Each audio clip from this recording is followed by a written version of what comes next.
तपाईले एउटा यो कुरा नोटिस गर्नुभएको छ, तपाईले युएसको डिबी भरिरहँदा हजारौं युजरले सँगै भरिरहेको हुन्छ र सबैले आफ्नो फोटोहरू अपलोड गर्दै हुन्छन्।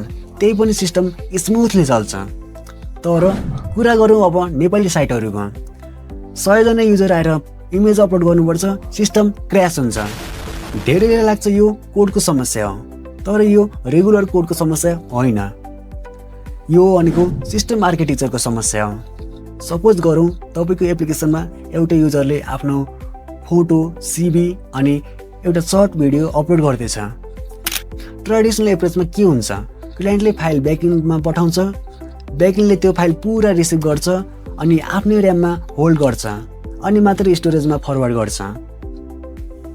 पहिलो नजरमा लाग्छ यो सबै कुरा ठिकै त छ, काम गरिरहेको छ। तर जब स्केल बढ्छ नि, यही प्याटर्नले सर्भरलाई क्र्यास गराउन सक्छ। इमेजिन गर्नुहोस् 100 जना युजर, प्रत्येकको 100 MB को अपलोड।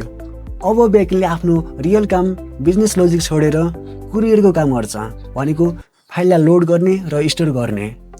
र्याम कन्जम्सन डबल हुन्छ, एपिआई स्लो हुन्छ र ट्राफिक एकदमै बढ्छ।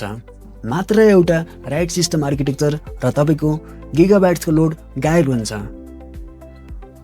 र अब क्वेसन आउँछ, यो सबै काम ब्याकएन्डले नगर्नु भए कसले गर्छ त?